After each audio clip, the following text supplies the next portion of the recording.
I would say thank you also for the financial support. I really appreciate it, and thank you also for the message that I received, different kind of message to improve my work and positive critics. So thank you a lot for everything, and thank you for your presence. And I want to remind you that there will be a new uh, online course, a new class that will begin at the end of August for those who are interested in doing a work that is more contained and more continuous with material, and we go more in depth in each topic with a linear flow of exploration. For those who are interested, can send me a message or there is information. I hope it's easy to get the information. I do my best. So yeah. Okay, well, if there is any question or sharing. Just to say, David, that might be a good fit for me. I'm planning to do Angelo's retreat. It's I think it's kind of early to mid-August.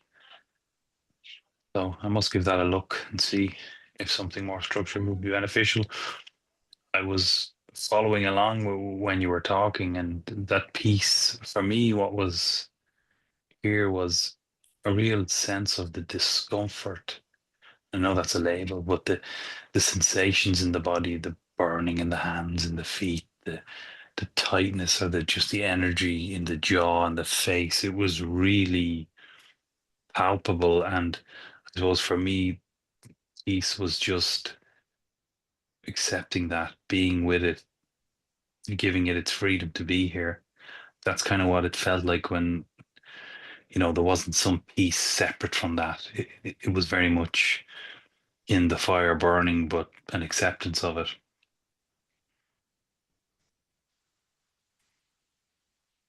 Beautiful. You know, the more you are called within, the more you feel the call of your own being, the more you will feel discomfort, the more you will feel the confusion, what is wrong in your experience. And this is seeing. You know, your house is on fire, but you feel comfortable in the heat, so it doesn't feel like That's a it. problem. That's exactly it. Yeah. There was a heaviness in the body, but that was fine too. And there is obviously the question, is this the right direction? Is this the right way? But even when you were doing your talk, I was listening, but my gut, my stomach, which had kind of been a little bit off earlier, was lighting up and talking and gurgling and relaxing and subsiding. Like it was getting your talk, as opposed to my head getting it, which I Mhm. thought was interesting because I've noticed lately when I'm in work, and it's probably been going on for years, but I only started to notice it recently when I'm on Zoom or team calls and I'm in meetings and I'm talking. I'll be tight around the gut and I'll be pulling it in. And I'm like, oh God, what am I Mhm. doing? And just relax. And I don't imagine I've been just starting to do this. I must be doing it for a long time and now only realizing it. So my gut really enjoyed your talk. Yeah, beautiful. Beautiful. But you see, um, this process is not linear. You see, and now you express two things that for the analytical mind seem to be in opposite. Like I feel tense in the body, I feel rejection, I feel this, I feel, but my gut feel great and relaxed. You see, so this is the process. It get two things together constantly. That's why it's non-duality. When you put two things together, they dissolve, you know. Then you put black and white, there is no color, and they both disappear because you can't put them together exactly. So that's why they disappear.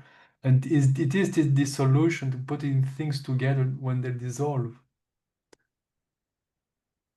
Yeah.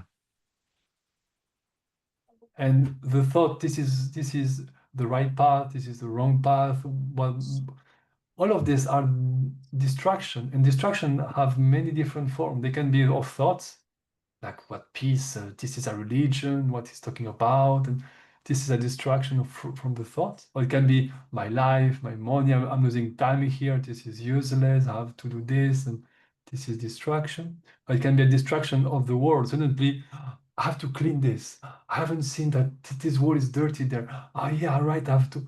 This is a distraction from the world or the sound. There's a neighbor. Oh, this dog is barking now, and it's a problem now. I cannot listen this, and this is a distraction. And it's the same for the body. I feel pain here, I feel pain there, or I have to do something. I'm not comfortable. This is the chair. Maybe if I change the chair, I will be more focused. This is distraction. So distraction have different tastes and different dimension of experience. But remember, nothing has the capacity of distracting you if you don't give your approval first.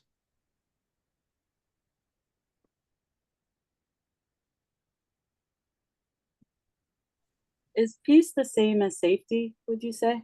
Is that like synonymous? No, no, no. Peace, the peace I'm talking about is a peace that is an absence of danger. No, there's neither danger, neither safety. There is just this cannot happen. Even the idea that you can be in danger or in conflict, it doesn't appear. It's an impossibility.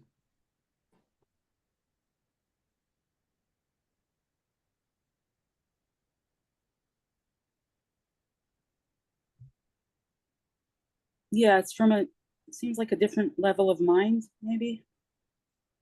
Because I think the basic need for the body and mind is to be safe, but then peace seems like a little bit more sophisticated, maybe, like a different, right?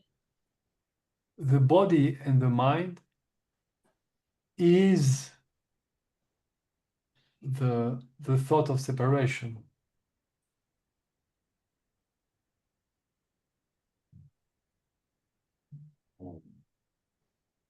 The body is in your mind, is in your being, let's say. Yeah. The body is in your own experience.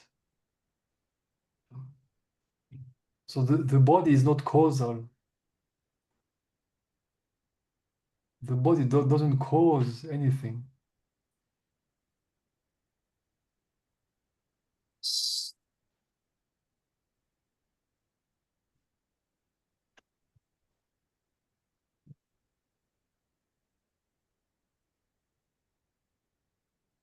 Peace that surpasses all understanding. That's what keeps going around in my head. Yeah, exactly. From the perspective of the body, peace it's seemingly the exact opposite. It copy everything, but it copy very poorly, and it copy everything from fear. So peace, like you said, Sarah, the understanding of peace here is an absence of war. Right? It's like between two bombs, I'm at peace, right? This is kind of the best we get as a human, right? I'm alive, and between my birth and my death, I do my best to not suffer. This is kind of the peace that we kind of hope here. Because as a body, you are doomed because you're gonna die. So what kind of peace you can feel really as a person? You're just doomed. There is absolutely no way to be at peace because there is death. No matter what you do, death is coming, and time eats everything. So even if you have a beautiful family, beautiful house, beautiful work, well, let time goes by and you will see what time does to everything. It dissolves everything. Time. So there is no hope as a person and an individual, and that's a terrible news. And No, but I was saying that I think it sounds like it's from a different level of mind. I don't know what to call it, but a different paradigm, because what yeah, non-duality seems to be in all this discussion is about like transcending that survival mechanism. It's kind of tapping into a different level of mind. And so peace is yeah, on in that zone, and safety is that basic separation program that's at the basis you know, it's just looking to survive. It's running away from danger and toward pleasure and, you know, stuff like that. So it's a very primitive sort of thing. And peace seems to be outside of that, like a different, of something else. Yeah. Yeah, you are right. It's a complete shift of perception. Is to understand that every information that your body is giving you, it's inaccurate. And the brain, it's an organ of the body. So every information your brain is giving you, it's inaccurate.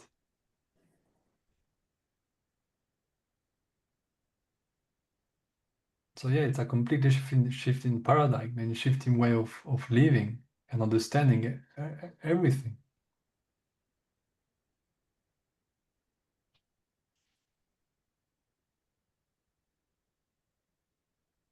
And that's why most men live quiet life. How was it? Most men live quiet life of desperation. Lives And of fear. quiet Why? desperation. Yeah, why? Why? Because the physical world is based, is built on fear. Because it's built on separation. It's built on I'm here, you are there. So it is built in conflict because I cannot occupy the same space as you. Right? So we are innately we are separate. And like you say, because the body needs food. So if there's not enough food for the two of us, you know, well then we'll fight. Why? Because we need the same thing. And all of this world is built on that, on this fear. So this is what I was going. This is a longing for peace, right? So the way you can reinterpret this, you can perceive this error from a different perspective is to understand that yeah, so therefore everyone is longing for peace, is longing for the same thing. Everyone has the same fear, the same anxiety, the same everything. As long as there is a body and a functional brain, and a functional body, you will feel those things because this is the experience of human. If you were a shark, you will have different kind of experience, but still very similar.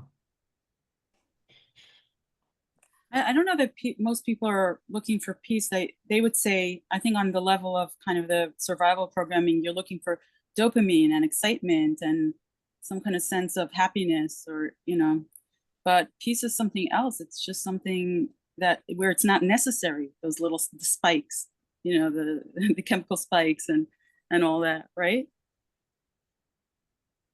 Yeah, well, even if they are not aware of it, and everything we do, it's to release us from some kind of some form of seeking.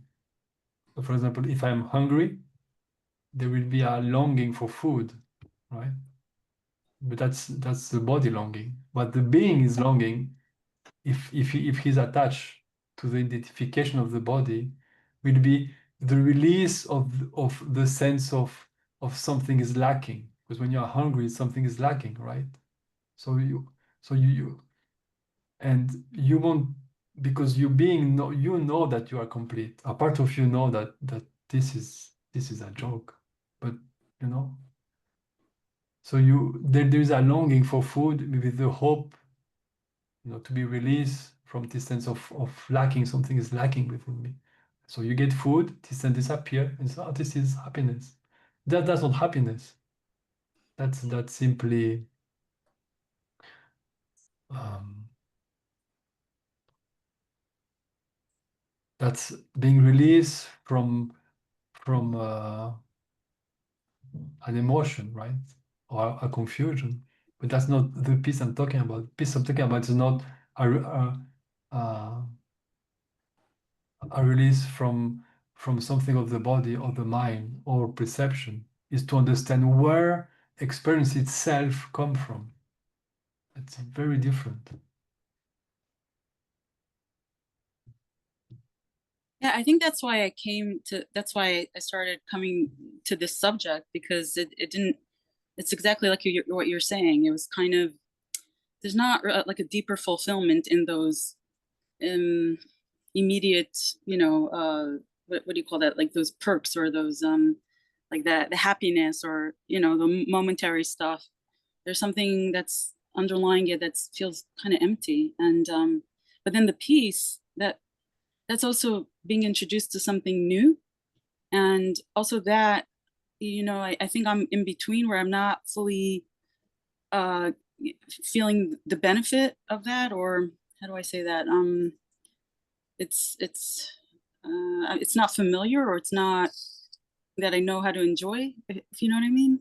I don't know if that makes sense. Yeah, we are all in this situation. If there is a body, it's because there is this confusion. So everyone has this confusion at some level or another, which with some degree within a spectrum. But if there is a functional body, there is this call for separation in a way. David, do you mean if there's a body, or do you mean if there's identification with a body? Yeah, right. It's because there is no body, you cannot identify with something that doesn't exist. Right? That's not real. So if you want to be even more precise, is the appearance of the belief that there can be something else and that I am that something else. Just like when you go to sleep, there is an appearance of an object, and you identify with the object, which is exactly the same right now. And that's so normal that we just overlook the normalcy and the banality of what I'm saying. Non-duality is great, and this is a shift in paradigm. Yeah, okay, that's true. And we can go on that trip and talk about God and bliss, and that's okay. But it's so normal that we forget. When you watch a movie, when you sit on your screen and you turn on, you are aware that this is light on the screen and this is just vibration in air. There is nothing there. A part of you I mean, it's obvious. It's of course it's a movie. Of course this is bullshit. Of course this doesn't mean anything. Of course. But a part of me is I will dissociate from that belief because I want to enjoy the drama. And then you have emotion. But you can't enjoy the emotion of a movie if you are absolutely convinced that that is just screen, that is nothing there. You will not even see the movie. So there must be a split in you must be a belief or a split in your mind in the sense that you willingly, because nobody is imposing, when you turn on your phone, when you watch news, whatever, there's no one imposing you this belief. So you are willingly saying, you know what, I will pretend, I will just forget that this is just screen a movie, and I will have fear or drama or love or whatever movie you like. And that's so you see, this is the same mechanism, but it's so normal because this is what we do constantly. Since you woke up, when you dream, the sleeping dream and the awake dream is the same phenomenon. A part of you is willingly denying the fact that this is an appearance, just like when you watch a movie. And it's so normal that we just overlook, or we really, I think in the in the deepest, we don't want to hear it because we enjoy the drama so much. It's like you go to a movie that you are waiting for years, and you are in the theater, and your friend is in the middle of it. Your friend, it's a movie. There's nothing happening here. This is nothing. This actor name is this, and he is pulling you out of your hallucination. And what do you say? Shut up! I want to hallucinate. I want to know. That's exactly. This is exactly the same here. Someone is telling you there is no body, there is no this, and it's no, but shut up. I want to enjoy this or that or whatever. It's calling you. And it doesn't matter if it's positive or negative. That's why there is fearful movie that you feel fear, you feel danger, movie that you feel love. It's the same. But that's why there is this is the distraction from the peace that I was presenting at the beginning. I was pointing to at the beginning. It is, yeah, it has nothing to do with nothing is here, nothing.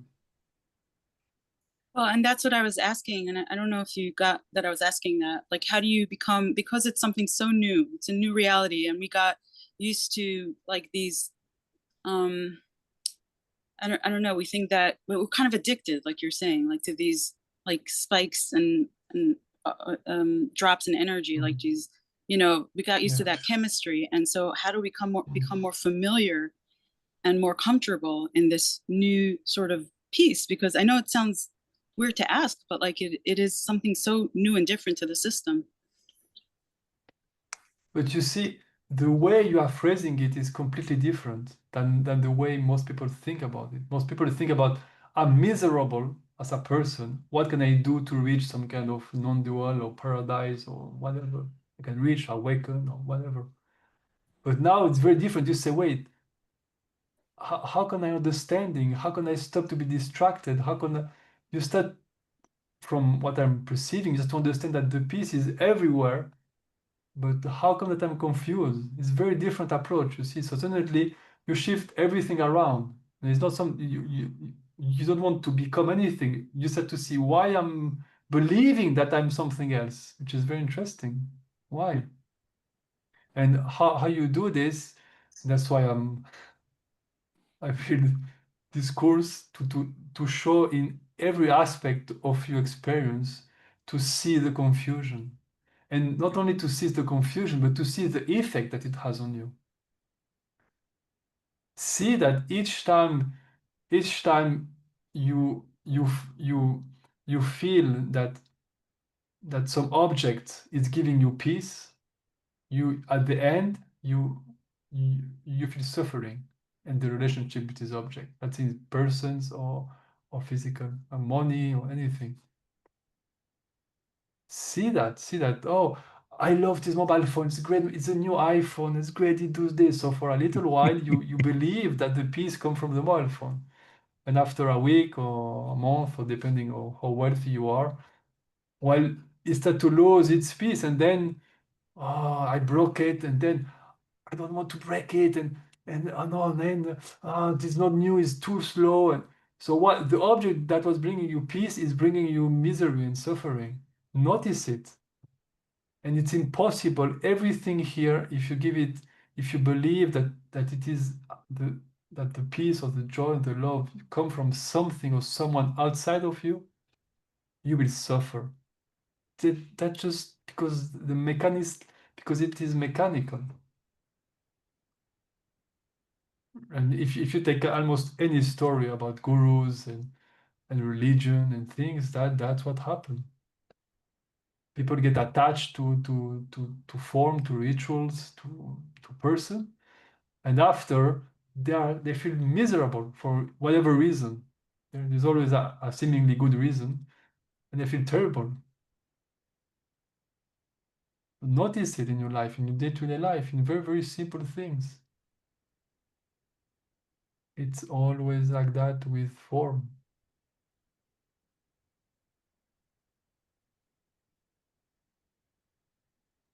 So how does that answer? To be clear, it is sensitivity, right? The more sensitivity you are, the best. I use this example of Tabasco. If you eat Tabasco very spicy and you don't feel like your stomach is burning, I will make a small, just to be clear. Maybe some people can eat it and it's great for the body. Who knows? Apparently could, but to say just an example, right? If you eat something very spicy and you don't feel the burn in your body, it's because you lack sensitivity. So you ask me, how do I stop eating Tabasco? Well, see that Tabasco, it burn you, right?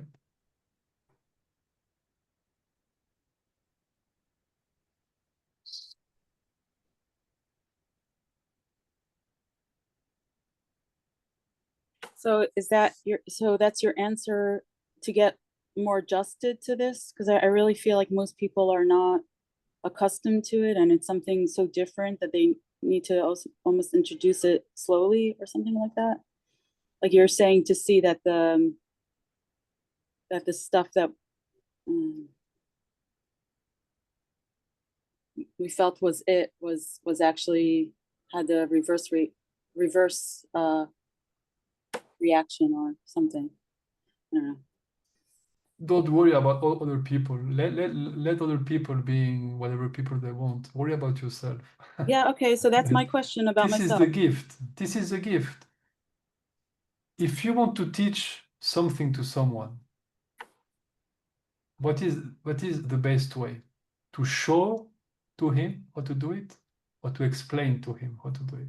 In any teaching situation, what is the best? To show them. To show. You have to show. You have to be the peace that you want them to feel. You have to feel it. Most people doesn't feel this peace. So they don't feel this peace because they believe that the situation around them is the cause. Are not at peace because there is suffering in this country. Okay, so now you have to resolve the war in this country to be at peace. So you go there and you believe that you are a great person because you want to help. You don't want to help people. You want to be at peace, and you believe that to get it, is by solving the others' problems. But other people, when they arrive, they see someone that is living in fear, but talking about peace. So I mean, it's very messy. It's very simple. Just find who you are, feel that peace, and keep feeling that peace, and you will see it will. People that can get it will get it. People who don't will get it. They will not get it, and that's fine. I think there is a recognition because that's why I'm drawn in. Like I feel it from the people. For one thing, their presence. It's very much felt. And, you know, when they speak, and that draws me in. And so that means that something in me is recognizing that that's what I truly want. Like this is something that is very magnetizing, right? It's something that pulls me in because obviously that is the utmost desire, you know, or the pull, whatever that is, it's there. So yeah, it's for sure what you're saying. Yeah, beautiful. But you see, there is a new a universe of suffering. It's a universe made of suffering between I recognize in the other what I feel in myself. This is beautiful. The universe of suffering is the other have something that I want and that I cannot and I can't have. That's it. It doesn't seem like much when we speak, but within, it's the difference between being at peace and to suffer. Yeah, that's there too, but both of them, both. Yeah. It feels like, David, that there can be a subtle, when you sense that peace or however you kind of stumble upon it, it can very quickly be turned into a desire. I want that peace. And then you go on a journey searching for it, which is the very mind mechanism to keep you away from it. It could be very easily done. Yeah, you are right, Denise. Yeah, that's the beauty of this work, of this topic. Oh, I love art, and I think art it's very beautiful. When you do art, you see that it's exactly what you said, Denise. There's a moment that you learn techniques, and there's a moment when you try to express something. That sometimes the corruption begin, right? And you are not in a creation from the divine, but you are trying to perform. You are trying to be the best. You are trying to do something that has nothing to do with creation, with intuition, with beauty. And that's why often the artists are very connected to the divine and their own being, because if you're not connected to this creation, you are just copying, which is really mindless, and there's no beauty in it. So yeah, it's it's very, very sensitive, and the ego, this part, right, that is believing in separation, is constantly trying to appropriate everything. And that's what happened in spirituality. That's how spirituality is very messy, because people have experiences that are beautiful, and the mind make an object of it, an object of seeking, confusing your being by believing that the experience you have is something that you can get. But the mind overlooked that this experience was present because there was no mind. So it's very sensitive. It's very beautiful. It's very beautiful, and that's why often the course or the big books and the very complex book about this topic, when you understand and you are very sensitive, you see it's beautiful. It's not complex at all. They are just like artists. They are just doing um, trying to express what is inexpressible in a very specific way, just for the beauty of trying. Just like a painter will never represent reality, because reality, there's too much information, but he's with his own limited perspective, just for the beauty of trying to just represent one pixel, right, of this eternity, just his best of doing this. And that's the beauty of it. And that's why there is no goal, but there is a joy in these expressions, in this shining forth, not for arriving at enlightenment, but to understand that enlightenment is what we have. This is enlightenment, is there is light, right? Light. Your awareness is the light with which you see. Experience, you are having an experience because there is light, there is an awareness, there is something that is shining forth on experience, and that's your being. So yeah, it's very beautiful. Adonis, how subtle it gets, and the more subtlety you feel, the more sensitive you become, and you see there is even more layer and more and more, and this is art form. You understand that you will never get anything, but it's not about getting, it's about the beauty of engaging with your experience in a way that feels more harmonious. It's very beautiful.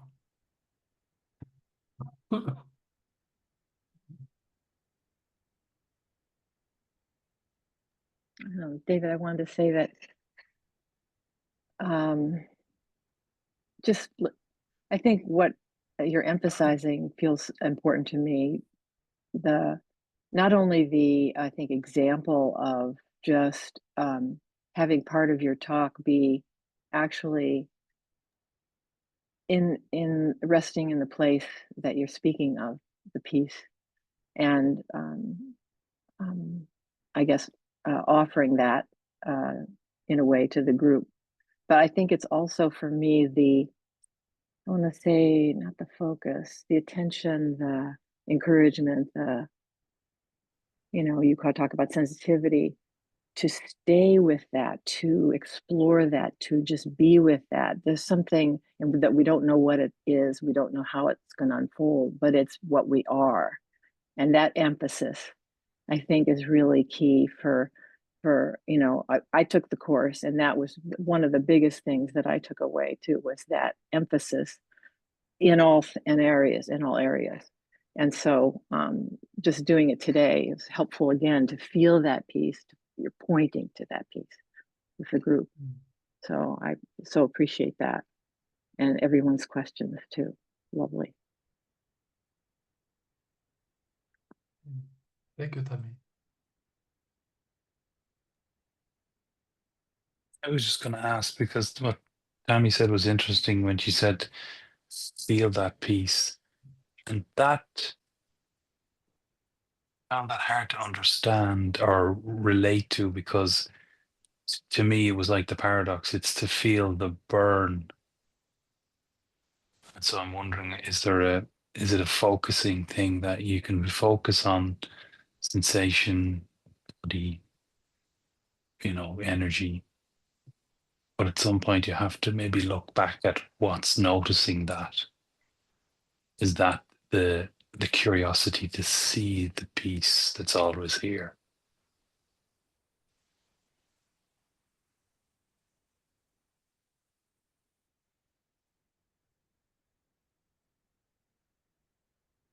That's the sensitivity I'm trying to express. The feeling the burn or feeling very light or whatever imagination we have about reality, they are not different in essence. And the image you can have is space. Right now you are having an experience of a spatial experience. But if you remove objects in your room, there will be no more or less space than when there were objects inside of it. Just like if you are inside a room or you go outside the room to a beautiful park and with a beautiful sun and the sky, there is no more space in your experience than when you were in the room. But the experience, the taste is very different. There is ways that you can explore space, that you will feel that even if you are in a closed room like a bathroom, you will feel like space is open and limited. You can really feel like, yeah, the sense of closeness of the walls is an experience, but this experience is appearing in my being in an infinite space.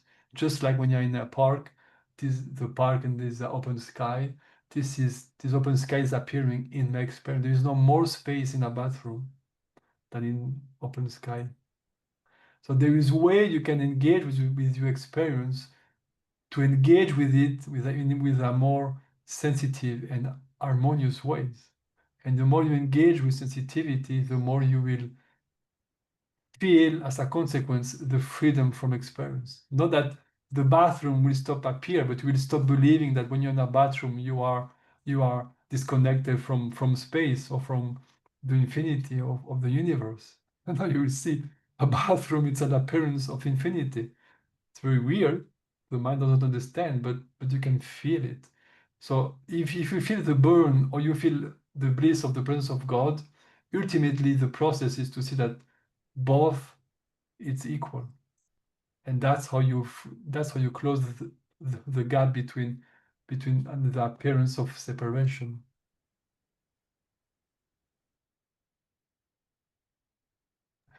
There's my son here. Tu peux mettre ça sur le balcon, s'il te plaît? Papa, ça, il était un bagno. D'accord, merci. Merci. Maman,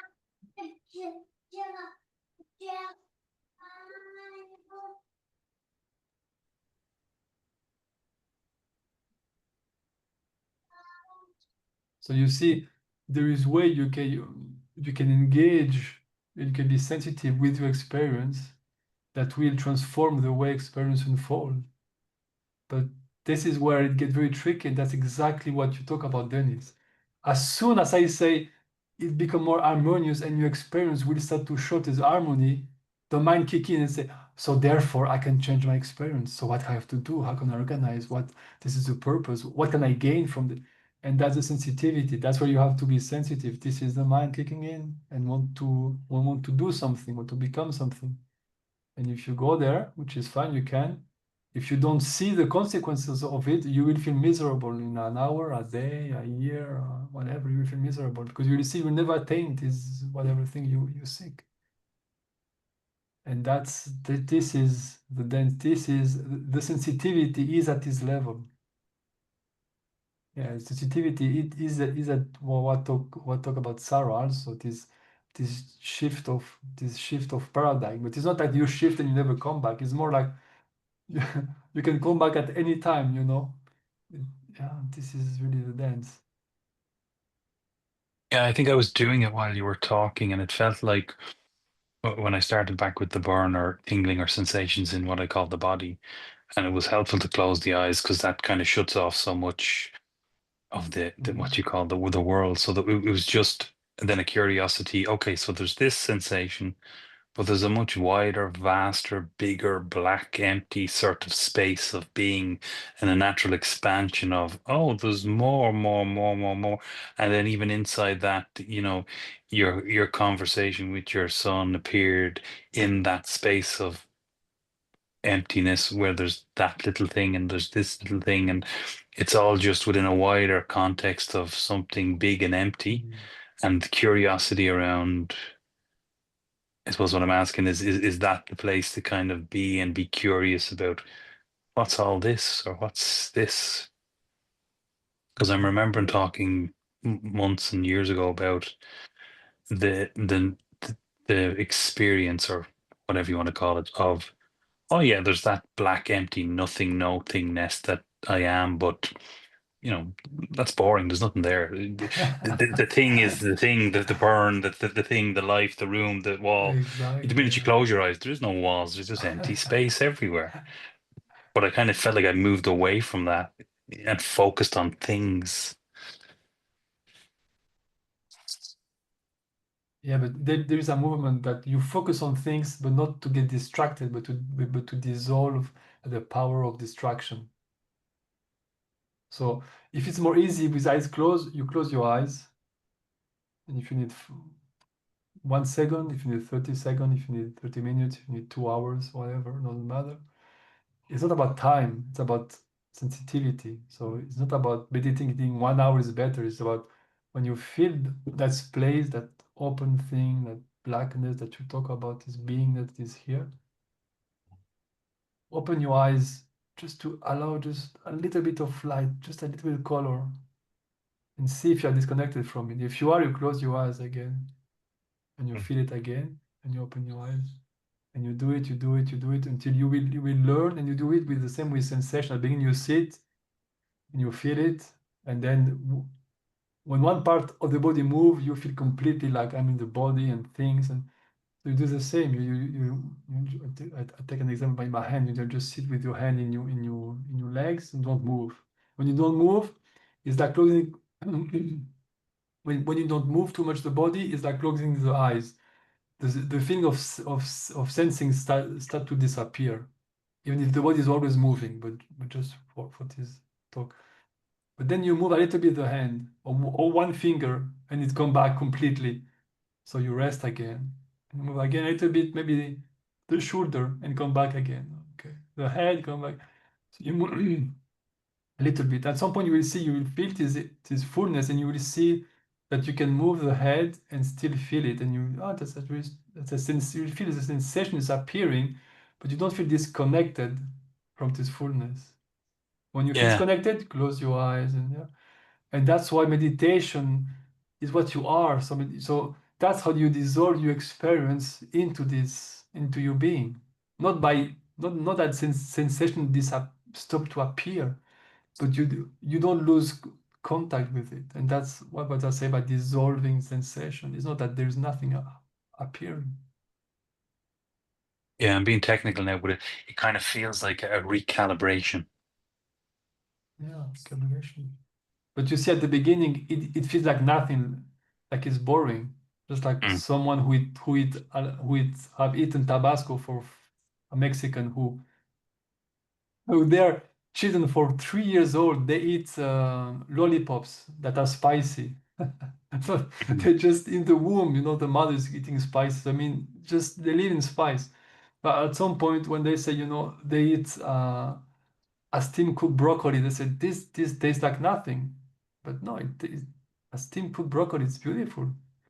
If you are very hungry, it tastes like heaven. But it's a lack of sensitivity. That's all. And it can take time to recalibrate your system to be more harmonious with what you are. And David, do you think, because I'm kind of understanding some of the other stuff I talked about earlier, as I become more sensitive, I'm feeling the body more. I'm adjusting to a sensitivity, and I may be called to adjust my habits, my diet, my behavior to to respond to that sensitivity, whereas before it was all covered over with thoughts and you did what you want, you ate what you want, you drank what you want, and you were numb. But now as you dissolve or melt into sensitivity, there may be changes in how you treat the body, how you eat and what you eat to in a way to resolve those sensitivities or those diseases in the body. Is that another distraction, or is that a natural part of this process? From my experience, it's a natural part of the process. But again, if you get focused on this, you get distracted. Yeah. This is the point. That's why I often say, don't worry about the body. The body will do whatever it feels natural. You will stop naturally. What has to stop will stop naturally. You don't have to really worry about it, you know. But of course, sometimes you ask questions. You can. That's fine. But come back from it. You know, like good food. Okay, what is good food? Nobody knows. Nobody knows. But choose the one that works for you. Do you try between the budget, because good food costs a lot of money and this and that, whatever. So I mean, it's very complex. Not just what is the best. What is the best I can afford? What is the best I can afford in my country? What is the best I can afford in my country that my body can digest? What is the better my body can digest today? But maybe if I keep it for, I mean, it's right. So do whatever you want, but don't get lost in it. Do incredibly do. I mean, that's what the mind is for. The mind is for analyzing and finding solution for the body. So let this happen, but don't get too preoccupied by it. That's why the best way is to say it doesn't matter. You want to eat you want to eat meat every day. That's beautiful. You want to stop meat. That's great. Don't no. Keep focus on what is important. What is really important is what you are, and everything else will just will get harmonized in a way or another. It does follow. I actually think Yeah. that, yeah, what Dennis was saying, I see that people that have this kind of shift, then their body naturally kind of expands into that. So they become healthier and healthier, and physically and emotionally, and just everything around them changes. It sort of seems to be something where everything, it's catch up, the denser parts of them. So, and even with diet, if you're more sensitive to what the body needs, so you're already reaching for something that's more aligned with what you're actually, your body is needing, right? So, yeah. But again, what you have to be careful is the reference point. What is healthy? For whom? In what condition? What are we talking about? Because healthy in one culture can be completely different from another. No, healthy Right, so individually for that body. Each body has different requirements, and so when this happens, it seems like you're more attuned to what you actually need specifically. And so there's not exactly. so you're not trying to do research and see what works for everybody. You know very, very intimately what you need, what you're needing, and not just physically, in every regard. Like, what do I need now for me to be in the most stable position emotionally, whatever it is, right? So yeah, I think it kind of, Yeah. Friendships, what you're listening to, what you hear. I'd love that one. Look after all your different holes and stuff. But I hear what you're saying, David. It's the body will do that naturally. I don't need to worry about it. If the body wants a banana, the body will get a banana. If the body wants water, it'll get water. That'll all happen quite individually and naturally itself. I don't need to now make that a project and distract myself with it. Yeah. For example, I take one personal example. I can't digest milk and cheese, lactose, right? But I lived in Switzerland. I mean, I have to eat Ooh. cheese. So I lived, I don't live anymore. But anyway,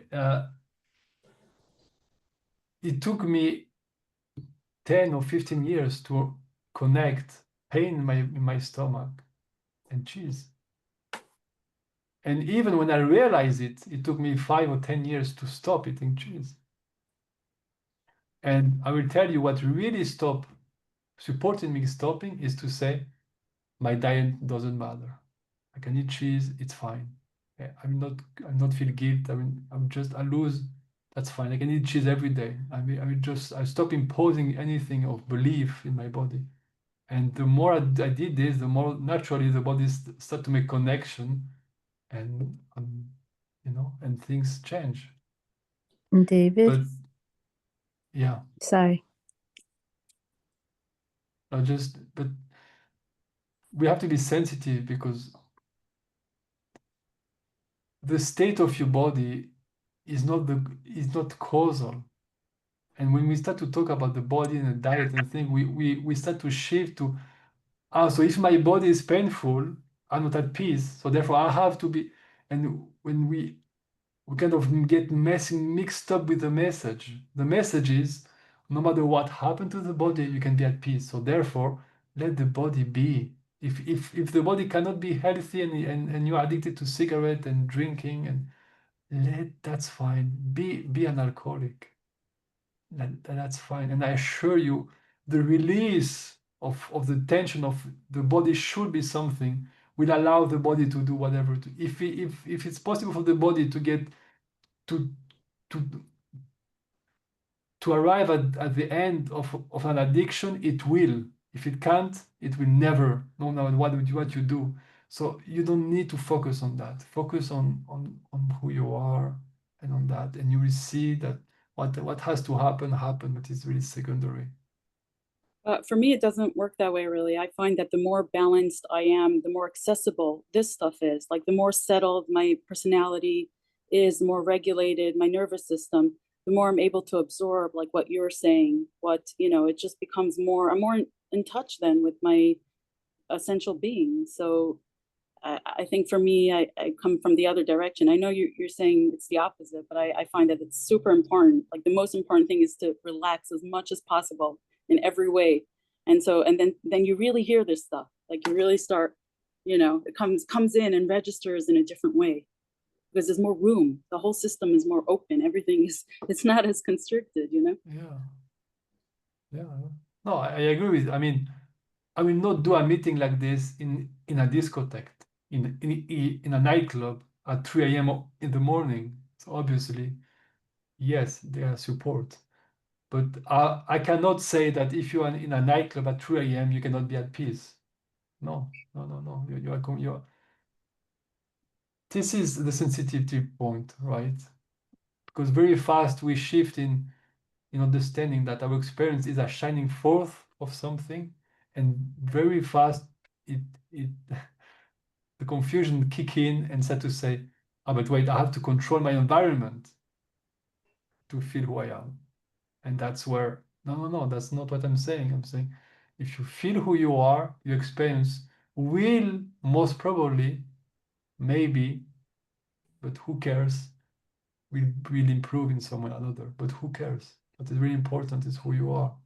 But you can't feel who you are. You can't have access to that unless there's some sort of settling in the system. I don't see how else it could work. How are you going to feel who you are if, like, everything is tight and constricted and there's nothing that's open? You know what I mean? Like, it doesn't actually work. Like, I don't find that works.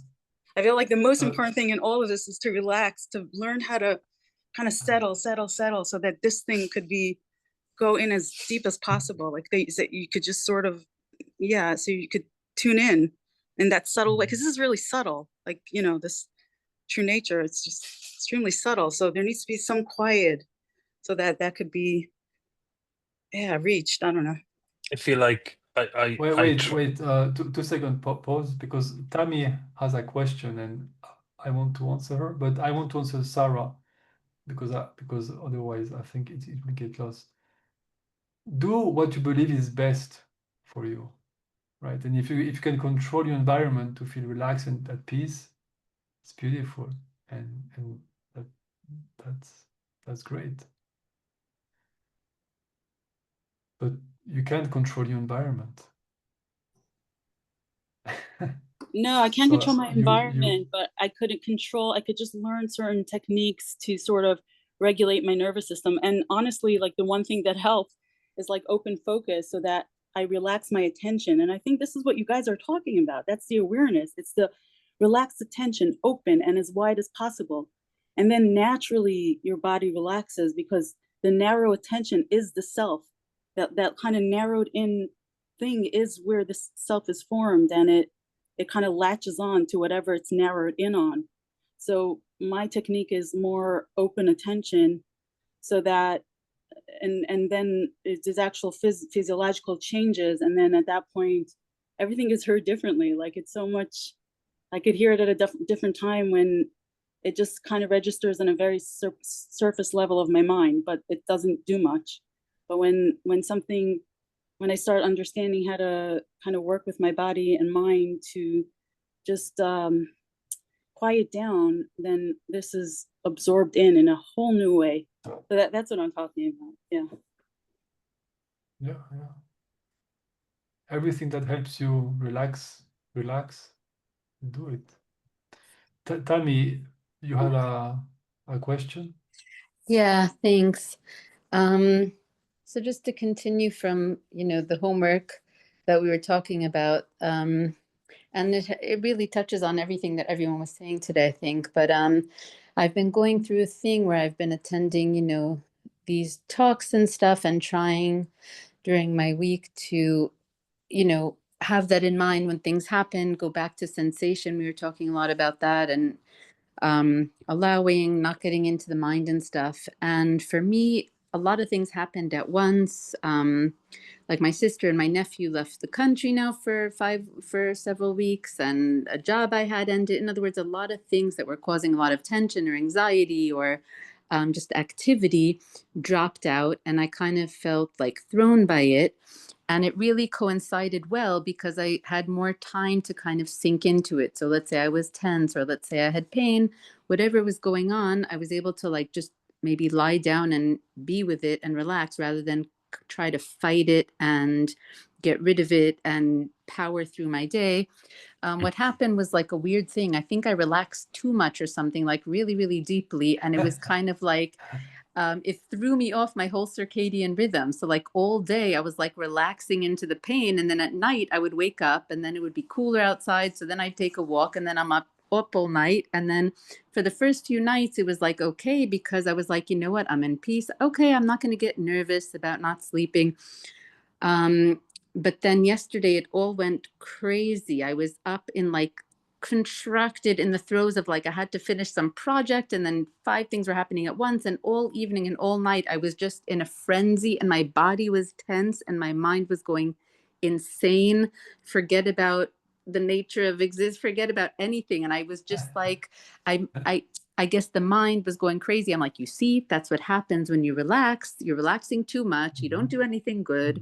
You're doing it too obsessively. You shouldn't relax. You need to stay, somewhat active in the day. You should force yourself out during the day. You shouldn't be in other words, I felt like I was doing something wrong. Like I relaxed too much, and now it's setting me off. And I was thinking to myself, maybe it's just like, soon these people will come back, and more work, and the people that I take care of and whatever and hang out with will be more active again. And so I'm sure my nervous system will be, but I think my nervous system has never had really rest, because all these people, I've been taking care of them my whole life and worried about them. And then myself and my thoughts, I never had such a period of time where I was able to not have to, like, I thought I'd be miserable and so upset because I thought those people were the source of my joy, what you were talking about, that they're the source of my joy and peace. And that's why I'm always chasing them and chasing an experience with them. But the minute they left the country, and I thought, oh my God, I'll be miserable. And I was for like a day, and then my whole body relaxed like never before. I just was able to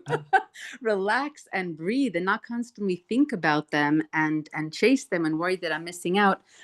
Anyway, I guess my question is, one, I don't know, I guess you can't tell me this. Like, am I doing something wrong? Am I relaxing too deeply, or am I then not relaxing enough? And like, I've been like on a roller coaster. Sometimes I'm able to like just whatever it is, whether it's intense pain or contraction, I'm able to like be with that. And it's fine as long as I can somehow relax into it or release into it or somehow allow it. Being with the allowance is being with a piece of my being, and then I can tolerate the pain. But like last night, I couldn't do it, and my jaw was clenched, my whole body was in such intense pain, and my mind was going so crazy that I was just like cursing to myself at the computer screen at 3 a.m. It was just too much. And I guess the questions would be, A, am I doing something wrong? B, is this even a path that I should be on? Of, does this sound right? Of like trying to not be always talking so fast and, you know, and tense, trying to calm down the system and trying to be with it, or not even trying to calm it down, but trying to find peace within whatever's happening, like let it happen and have a sort of relaxation of my muscles around that. And I guess what would be like, I still have 2 weeks while they're away, and so it's more freedom of my time and ability to relax. I don't know, I guess, is there any guidance there? Like, I guess so now I'm afraid to relax. I'm like half afraid to relax, but half wanting it. I half want to go into it, but half I'm like, no, you're going to mess up, and maybe you're doing it wrong, or you're sinking too deep, or maybe this is not what is meant. But it's such a relief to relax on the one hand, but maybe it's just too much because I've been so tense for so long. But I guess, what would be any homework you would say for me, or like, what would be a good path? And does all this have anything to do with awakening or not? And does it even matter? Yeah, so anything you could say around all of that mess. That's not every day that I hear. I feel a great relief in relaxing, but I'm not sure that this is good for me. Yeah, it's not See, now that you understand That's what I'm the dealing with. My mind is incredibly wild. It's we like, are all wow. dealing with the same madness. Mm, Okay, the only difference between you and someone who seem to be at peace, like the Buddha or Jesus or whatever image you hold in your mind of great teachers, it's not that they don't feel the madness, it's that they are aware that it is madness. That's the only difference. They still appear. And the the situation where we are in, it's we cannot force relaxation. That's what the mind wants to do. How can I force relaxation in my system? If I force myself to go into bed early, I will rest. But these very thoughts, even if you go to sleep, will produce anxiety. Doesn't matter if you sleep 12 hours, because you are trying to force relaxation. And relaxation is to see the agitation yeah. and to be at peace with it. And this is relaxation, to see that the nervous system can be agitated. So obviously things will happen. But this is if the nervous system is agitated, it's the same as if the mind is agitated, because the sensation and thought are really of the same essence.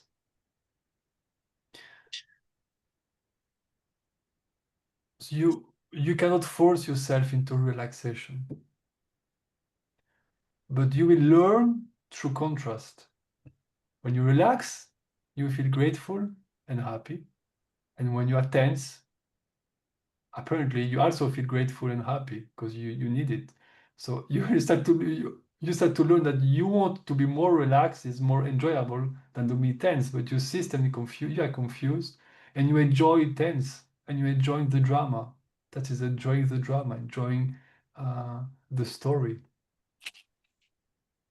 I think I lost you there. You're saying that I'll learn that I enjoy both of them?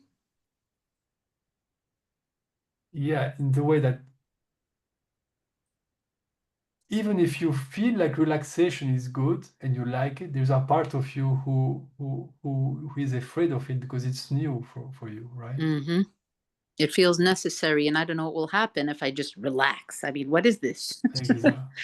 Exactly. So there is and this what is this? There are different layers that are often are divided in different layers.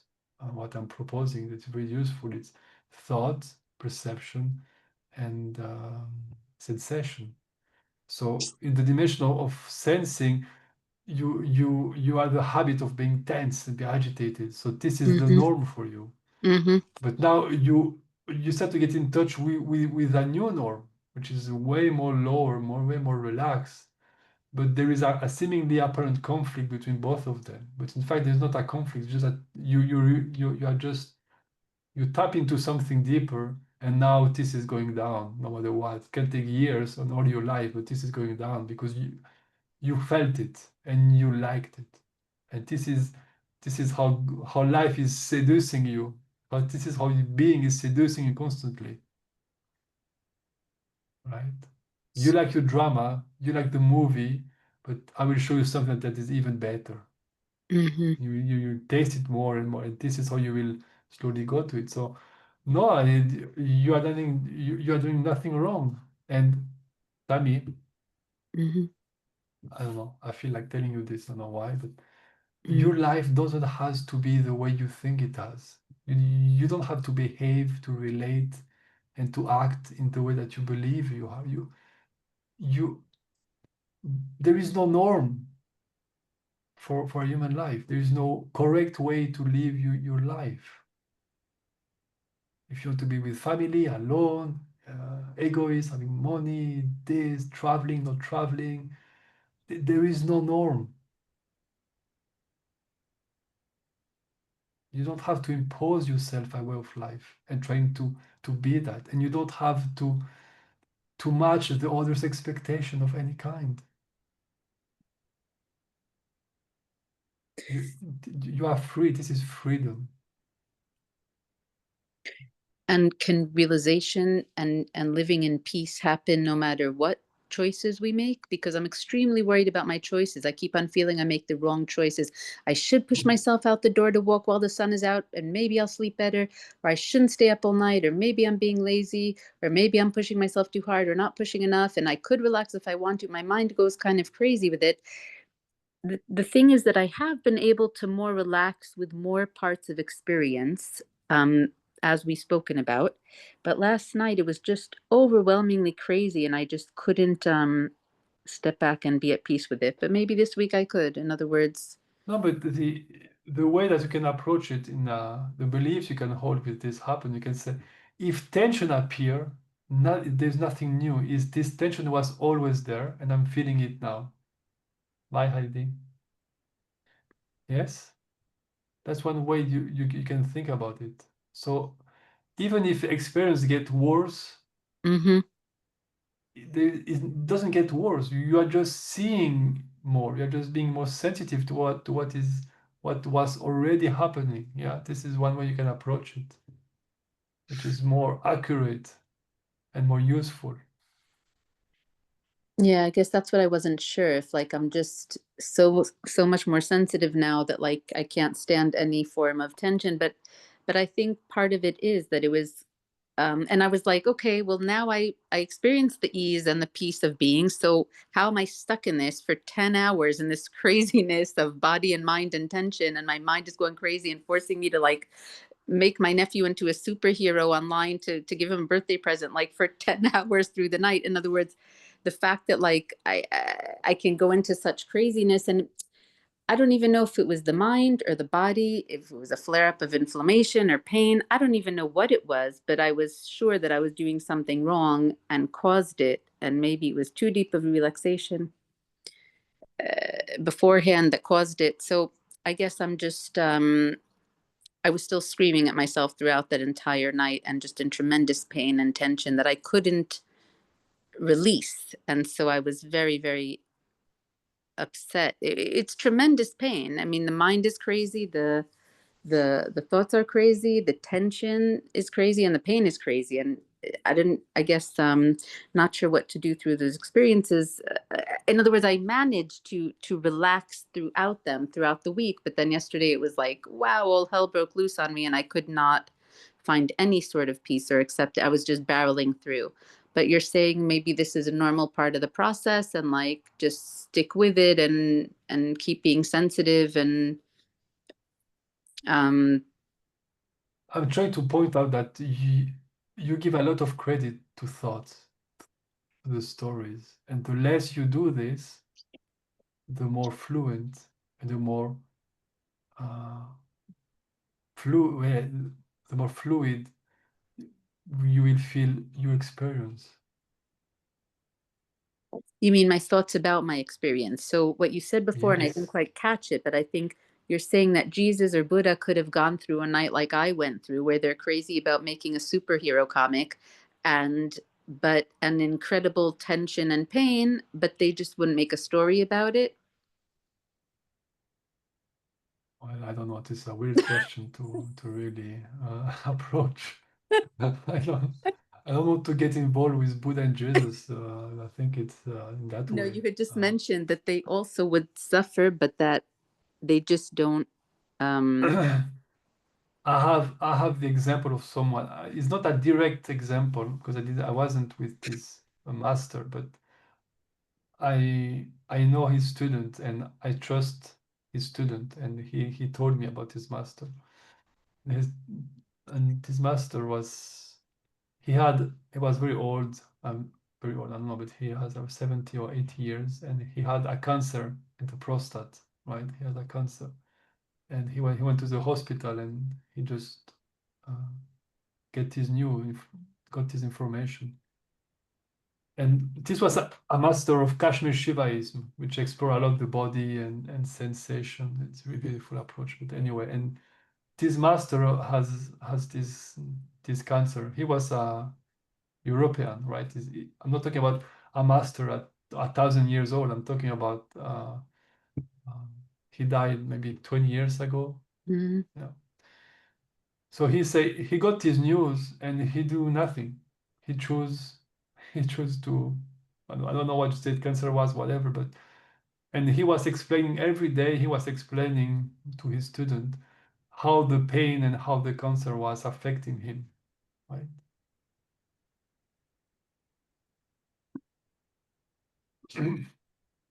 So I don't know what conclusion to do about this story, but I'm just saying body lives things. Mm-hmm. And that's it. But the point about, again, you are not a victim of what happened to the body. You're not a victim of the brain. You're not a victim of your nervous system. Things happen, and do whatever you can to improve the situation in whatever way you think improving is.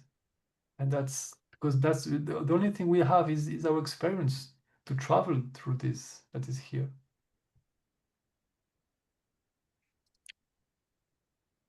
It might, Can I say What do you have something? to mean by So- the only thing we have is our No, Ray. experience to travel That- through here? That's interesting. all at once. What do you I mean by just- the only thing we have is our experience to travel through here?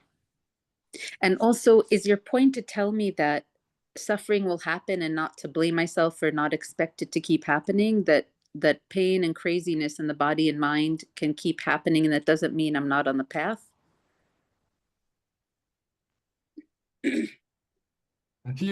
you have the way to frame the question that it's very interesting.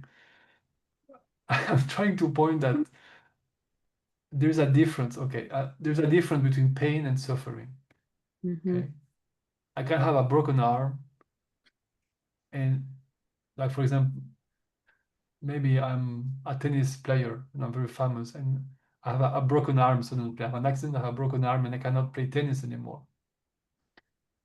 But I don't suffer. That's just fact of life. I was a great tennis player. I can't play tennis anymore. There is no suffering. There is just that's what's happened. But that doesn't change that there is a lot of adaptation to do, that you have to change your life, there is things to do, there's intensity. Human life is still going on. But there's a great difference between start to fall in depression because you are not a great tennis player anymore, you see. Yeah, I guess I'm not talking so much about like And simple pain. I'm talking about craziness. You know what I mean? Like tension and yeah, but contraction and that's swirling that's and what that's what I'm trying to point to you. This is happening, but the story about it is not necessary. mm-hmm. Mm-hmm. And if you can make space between thought and sensation, you will see, even if it's very intense, without the story, you can handle it. And there is, I guess, most probably tools and things will happen to support you in the best way Mm-hmm. possible with the limitation that that everything has here. But if you can really see that thought is adding a layer of suffering or and misery, it is not necessary. And the fact that intense suffering arises, or intense sensations in the body and mind and swirling and foggy brain, doesn't mean that I'm doing something wrong or not on the path or not realizing myself. In other words, is that a proof that I'm not on the path or doing something wrong or not But you see, understanding? this is a very thought that I'm trying to point right now.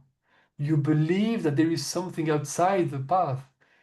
This experience is about self-realization. Everything you everything in your experience is the very process of self-realization. There is not outside the path, there is not inside the path. There is your own unfoldment constantly. So it's all coming But to you, wake me up. Every sensation and every experience is yes, coming to call yes, me deeper into myself, not to tell me I'm doing something exactly. wrong or need to fix it, but to just call me into experiencing. When you are hearing I'm doing something wrong, I lost something, this is thought. Mm-hmm. You are doing nothing wrong, and there is nothing you can do that can make it wrong. But there is things that you can believe and you can be in confusion that make it so, which is very different. You could tell yourself that you need some of the stress because it really is healthy for the body to have a little bit of stress, like you were saying with the circadian rhythms. It's actually true. It needs a little bit during the day, a little bit activity, you know? So I don't know if that helps. It might relax a little bit, make it more okay to experience some of it. I don't know. Yeah, I guess, is there a limit to this practice? In other words, or you're saying if there's really something that we need to do, then we'll do it. We don't have to worry about it. Or can we go totally off the extreme of like, just this is just an experience and I don't need, like not go into Again, thought at all. Tammy, there is no way, there's no precise way that your life should be and your experience should be. And there is master who has shown that they just let their body die, just not eat anything, and they just die somewhere. That's what you want to do? Do it. There's nothing wrong with it. There's nothing wrong with anything. You can try to eat vegan and do yoga and go to India and start to do yoga and come back and be a yoga teacher. That's what you want to do. That's great. You want to be a military and go to war and do that. You believe that's the best. There is no reference point. Your experience is the only one you have. So be gentle with yourself and don't compare with anyone. Nothing is wrong with you. Nothing is wrong with your life. Your Nothing is wrong with your experience. your experience is the only one you have, meaning whatever arises is going to arise. It's not our choice. So let's relate to it differently so we can be more at peace with it. Yeah. Yeah, that's a way of thinking about it. Mm-hmm. You, So I just wanted to that's chime in what. real quick. Oh, Yeah, sorry. right. Yeah, go ahead. No, go No, ahead, no, Ray. I'm sorry. Otherwise, I just this was related to something that Dennis had said initially, which I think is maybe pertinent to the discussion that's going on now. So initially we were talking about peace and feeling peace, and Dennis said something like, "Well, I don't know that I feel the peace. I feel this like burning. I feel this like tingling." And it's cliche to wonder this, and I kind of wanted to run it by you, David, as well. But it's just like, so really the question of like, what is feeling that burning? What is feeling that tingling sensation? You could say that the absolute non-resistance and acceptance of that feeling is peace. And that's what's experiencing that. I mean, that's kind of how I'm conceptualizing this. And I want to make sure that I'm not wildly misinterpreting something. yeah, So I guess to start there, I mean, do you feel like that's like accurate? Does that sound like something that matches up? yeah, completely. Yeah, and I think that this sort of like okay, so the way that I'm kind of deconstructing this is, and what he was saying initially, and this is my read, I can't say for sure, but it sounded like Dennis was saying, I don't have the peace because I have this burning or this tingling. And kind of the implicit assumption there is like, and that shouldn't be there. That's not the same as the peace that I'm expecting. And the only reason I wanted to chime in about it now is I think that there's a little bit of a parallel here with what, Tammy's sharing, in that, she's like, well, I had this experience that was like bad, and it didn't feel like it should be there, and now I'm trying to figure out the right way to do this or to do that, because I don't want to make a mistake. I don't want there to be something here that isn't supposed to be here. But like the piece that we're trying to recognize is prior to that experience, is prior to that distinction, is kind of, I don't know, that's what is kind of like coming up for me. And part of me wants to share that, because I'm like, I don't know, I I'm kind of like, well, this is what I think, and I don't want it to be wrong, so I want to say it. And if it's right, maybe it'll help make sense of things. But I don't know. So I just felt like I wanted to share that and see if anybody had any thoughts about it, or if it just makes no sense at all, which is No, I also feel very like possible. you and David are saying the same thing to me. In other words, or to Dennis, in other words, that, yeah, whatever the experience is, prior to Right. that and under that is peace, and nothing that can Yeah. appear is wrong or in opposition to that peace. It's just that sometimes we're Yeah. distracted by the thoughts or the drama, says David, and Yeah. forget to notice that peace. But it doesn't always feel accessible to me. And I guess that's what bothers me. Like when I come on this meeting and you had that beautiful meditation, that's what we should have recorded. I mean, that was just Yeah. beautiful. And there was silence. I was just, everything was calm. But then it goes back into the talking, and that's it. I'm back in the of life. It's like, it's Sorry just about a that. pain and a suffering, and it's unbelievable. And Yeah. how do we, I don't know. Ray, you said something very beautiful and accurate. Peace is prior to any distinction. Yeah. I mean, beautiful. I talk too Yeah. much. I have to learn to make short the sentence. Well, I But think that's it. it's right. So the thing that happens for me all the time, and I get the sense that this is a common thing, is we immediately at square one, square zero, make the distinction. Something should be this way. There's a group of things that should be, and there's a group of things that shouldn't. There's a right way to do things, and there's a wrong way to do things. And that's where we start. And so if we overlook this piece that doesn't have any distinctions and immediately jump to, there's a right way to do this, there's a wrong way to do this, then We miss the mark. Yeah, we're paying attention to something that, we're not seeing the piece that we're looking for, because we've already made a distinction there. Exactly. We see, beautiful. As you say right here, we already make the distinction. That's what when I use the word limited perspective. When you make a distinction, that's a limited perspective is appearing. And then that's exactly, I'm saying the same differently. Sometimes it's useful. When what you perceive from this perspective, it will always be inaccurate. And it always bring you confusion. Because that's why from where you are listening is more important than even what you are hearing or understanding. Yeah.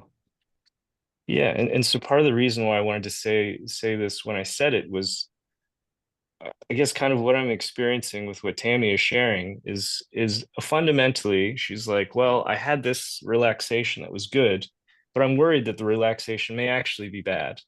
And like there's this good stuff and there's this bad stuff that I'm trying to figure out. And the question is, all right, well, there's some part of Tammy that's looking at both this good thing and this bad thing and trying to and experiencing both. And that's, trying to sort it out, okay, what's a good thing, what's a bad thing. But if you can go back to the version of Tammy, whatever, Tammy energy, that's kind of looking at both of those things and trying to figure it out, that Tammy energy that's observing this distinction is closer to the peace than actually trying to figure out what's the right thing to do. I don't know. That's kind of You do know. yeah. I don't know. I'm still trying to sort it out myself, but like that's kind of how it's materializing for me. And so Yeah, that's why I was like, oh, I should I say think Thank something. you. that's really good. I think like the kind of the open, I call it open attention. That's what that is. It's kind of standing, it being the context to everything. So it's the entire open space, the whole environment that you occupy. And then basically within that are these conflicting thoughts. But then there's that's something that's observing both of them. And that's what you're pointing out, Ray, right? Mhm. Yeah. So, all right. I just wanted to share that partly to check myself and be like, I need to make sure that I'm not in saying something that's like, wildly diluted. But That's yeah, great. that's just good. Thank you. And the sensitivity has to be at his level. Has to be to perceive that the right and the wrong are both appearances. The sensitivity is to see the way that they appear and how they appear and how much we got catch up. I mean, how powerful in their delusion they are in sensation, in perception, and in thoughts. And they are very different into different layers, the different dimensions.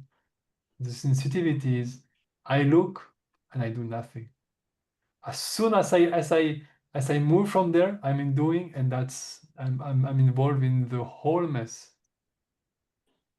It's so yeah, it's really going back, going back, going back, and this is the sensitivity is there. So yeah, thank you. It's not the sensitivity to know what is right and wrong, which what you said. This is the confusion.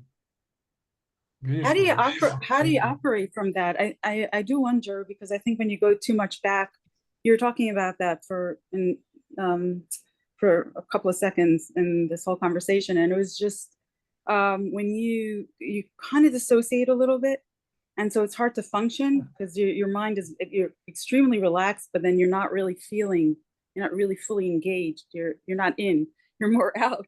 And then how do you bring that? How do you function with that? Like it's really yeah, I don't know.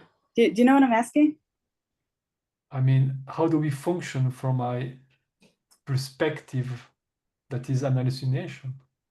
That's the real question.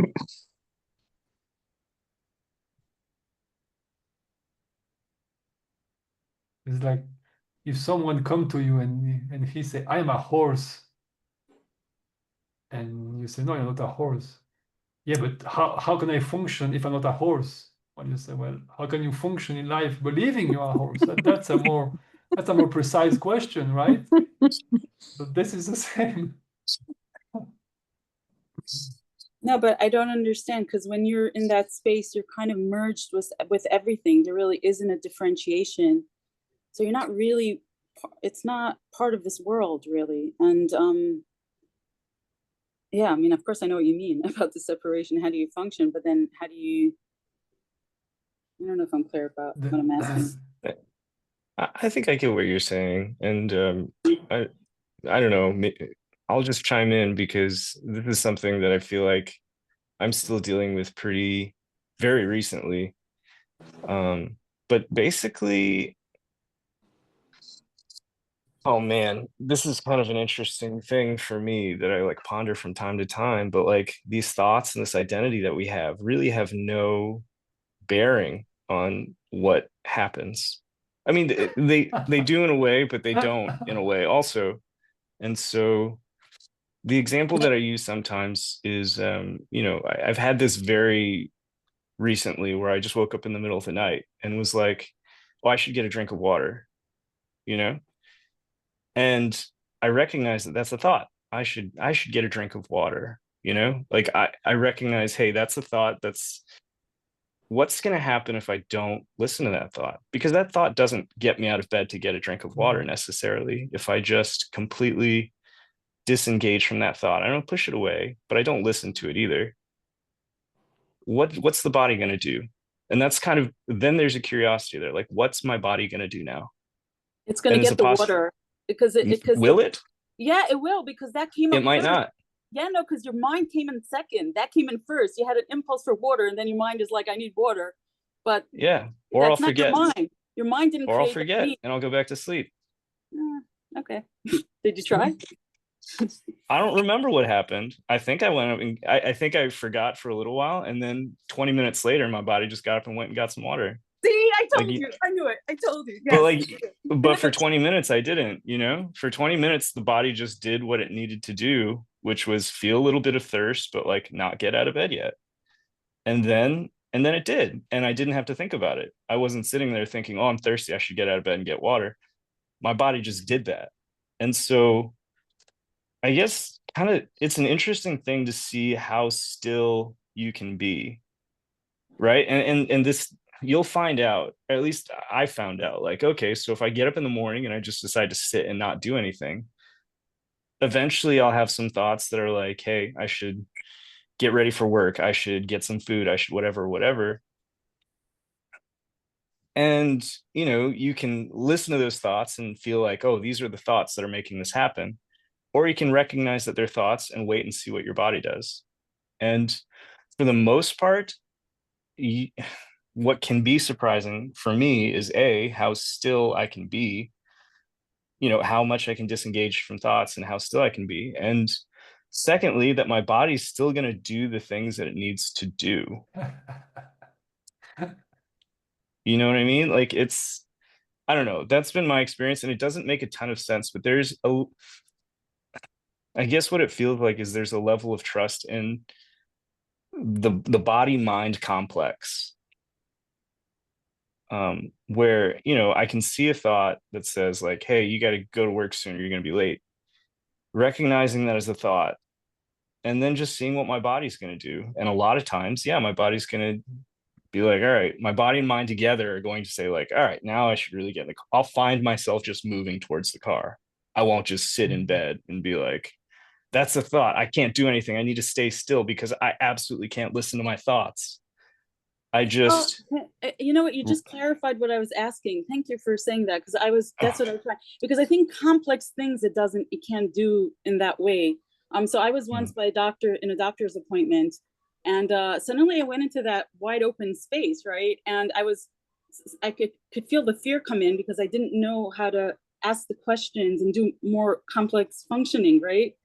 And so then I contracted and became a small self who needed to do it in that, to do those functionings. So I think maybe with simple things it could do it, but with more complex stuff, unless we're not talking about the same sort of thing, I'm not sure now. We probably are. Yeah. I mean, there's just not that much stuff that we could be talking about differently, Okay.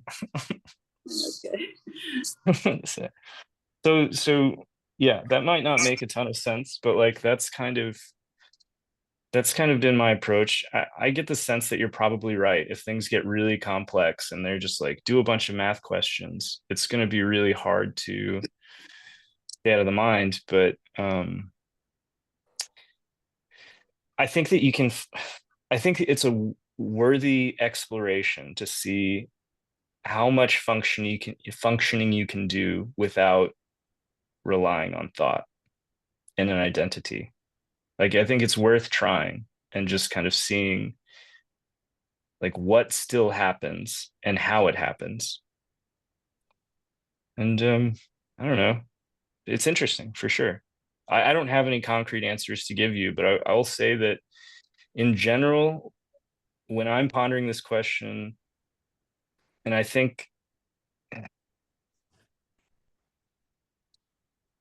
just think in general, people are more nervous about like, well, what am I going to do if I don't have my mind? Like, how do I disengage from thoughts and will I be functional? I think in general, at least my experience is you're more functional than you think you'd be, than you're afraid you would be. You know what I mean? I don't know. Yeah, it's like working. So I think it's called something like working thoughts as opposed to the self-referential. So it's a different type of thing. One is for functioning and it's just really practical. And the other is more Yeah. reflection, like this means this about me, blah, blah, blah. It just goes on. And that you don't need. Right. That's like completely useless. Yeah. And there's just a level of like trust in the body and the environment and the mind that like it'll take care of what it needs to take care of. Kind of like what you were saying with eating food, right? So you don't have to be like, oh, well, I can only eat spinach and salad because that's what's healthy for me. Like sometimes what manifests is like, hey, I had a really bad day or whatever, and I Need want some chocolate. ice cream. Yeah, exactly. And it's just like you kind of have to trust that like the body, your system kind of is going to do what it needs to do, take care of itself. And the really interesting thing, which I guess I already mentioned initially, was like your thoughts actually don't have any impact on what's going to happen. Like Beautiful. like you thinking about it is not going to change what ultimately happens.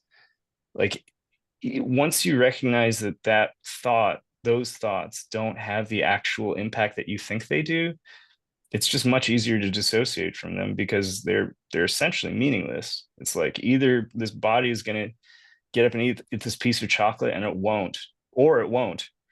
And like all the thoughts that I have back and forth about whether this is a good thing to do or not a good thing to do, whatever is going to happen is going to happen. And so kind of just let that happen, I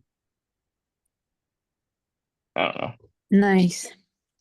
Beautiful, Ray. It's a really great example and great sharing because you are showing how concrete and how direct is this process and this exploration. It's not just physical speech, it's really explore like you did in the night. You really apply those ideas concretely into your life and see what happened and how powerful it can change your life when you see that thoughts are meaningless. Yeah. It's really powerful. And you said two words that no, you repeat one word 2 times and you said trust. And that's a thing that we forgot because we are negating religion and God and words like this. But this trust is what was calling what another word is faith. No, not a faith based that I like on an idea, but on an actual experience of everything is taken care of. No matter what seems to happen, everything is happening. You say, what will happen will happen. No, it's everything that is happening is already happening. So it's really, there's no time, space. Everything is taken care of already. And Right. your body function, the world, every atom, every nucleon, gravity, space, everything is held perfectly together already by something. And this something is holding you. And this is your own being. And trust is really beautiful. And that's what you say. You see, what you express is beautiful because by realizing that your thoughts are meaningless, there is some trust that has space to pour in inside of you. And that's the beauty. And they might say, no, but I need to be here, right, in control to believe, otherwise what will happen? But in fact, the more you see that it's meaningless, the more something else start to kick in, right, and take over. And that's beautiful. Thank you, Ray. It's very powerful. Yeah. Well, it's interesting. Like you're saying, you're describing it as faith and trust. I think it's also like surrender and helplessness. It's all the same, where Yeah. it's like, things are going to be the way that they're going to be. Like the same where we used to have sort of this faith in thoughts and our own ability to control things. Once you recognize that that's sort of meaningless, there's this, and have that surrender, that hopelessness, I guess, that's when you just have to have some trust and acceptance in the things that, I don't know, in the things that happen. with the understanding that I don't have any control of them. And so it's like a very interesting concept. Yeah. Yeah, I know. So you don't, I wouldn't call it really faith. You just look around how nature works or and stuff like that, right? You know, like it's not even that you have to have a special faith in something invisible. You just look at how nature operates, or just look around you, how things are just, you know, kind of in harmony. Well, not in the human world so much, but I don't know. It's more in the natural world, maybe. Yeah. It's really beautiful, right? Because you see, as long as you believe that you have to surrender something, or you have to let it go, you are confused. But when you are hopeless, you see it's hopeless. This is the real surrender. This is the real letting go. I cannot let go something because I hold nothing to begin with. Right. This is a beauty. Thank you, Roy. Very, very nice sharing. I really enjoy listening to you. And stop saying I don't know. Just share what you share what you know. There's no need to add I don't know. You know what you live, and that's really enough, you know, for everyone. There's still a lot of doubt. So I would say, to me, none of this is clear, none of it's stable, but like I get the sense that that's just part of how it is. You know, like that's kind of what keeps the attention there in a way. But yeah, I mean, it's undeniable, really. So it doesn't feel like faith, because faith feels like an active choice. Like the hopelessness and the surrender. That's right. It just, yeah, even surrender sounds like almost too active, and hopelessness almost sounds sad. But the truth is, it's just seeing something that's undeniable. You know, it's just Yeah. it is. But you see, Yeah. it's hard to find the right word, because every time you use a word, they have a connotation that is not accurate, you see? And that's the art form of speaking about reality. It's always inaccurate, but it's the trying to speak to this absolute beauty, but it's impossible. And that's kind of the beauty. Yeah, I agree. Yeah. So use any word that works for you. Thank you everyone for your presence. Fred, thank you for sharing. And have a good week. Hope to see you next week. Thank you so much. Are these posted anywhere, David? I see you record them. Yes, they are on YouTube. On YouTube? Okay. Yes. Under your name? I hope if you write David Boney Non-Duality, I hope you will find me. If you don't, you can write me an email. I'll send you the link. Okay? How did you find people? Like you were sending when you first came, you sent to a lot of people. Like never mind. Okay, go. You go. Okay. If you have a question, you can send me an email. No, it's not important. Okay, yeah. Bye. Take care, everyone. Thank you so much. Thanks, guys. Thanks, David. Bye-bye. Thanks, guys.